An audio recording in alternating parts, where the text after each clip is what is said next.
There is a final version of the Ohio budget that's going to go for a vote in the House and the Senate and then be sent off to the governor's desk.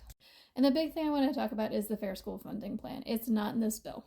So school districts across Ohio are funded mostly by income taxes, which leads to a lot of disparities, especially in like rural districts where there's just not a lot of money coming in from local taxes. So the state has said, well, we'll put forth this plan to fairly fund school districts from the state level so that it can be distributed a bit more equally across these districts. This would alleviate need for big levies and help local school districts just keep teachers, intervention specialists, any staff that's necessary to run a school building. But the current budget doesn't allow for that. They, of course, increased the budget, so they could say that they increased the budget, but it doesn't match the necessary allocation that the Fair School Funding Plan calls for. So school districts, especially ones that failed levies this year, are going to be really down and hard on their luck during this time period.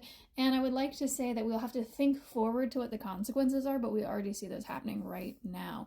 There are school districts like Trimble, Bethel, Cincinnati Public Schools, Reynoldsburg, Mansfield, Marysville that are already cutting teachers and school staff because they failed a levy and they know they're not going to get more money from the budget currently, so they're worried about how their school district is going to go next year.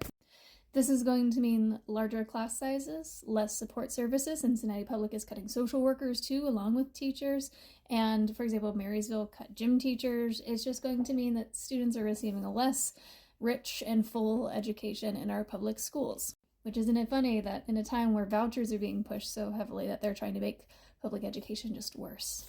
There will be a final vote in the House and the Senate, so contact those folks if you can, but our next step might just be to contact Governor DeWine and tell him to get rid of this carryover cap so districts can better invest in their facilities and in their buildings and in their school district, and also that we want to protect the Fair School Funding Plan and ensure school districts can get better funding so they don't have to rely on levying their residents so much.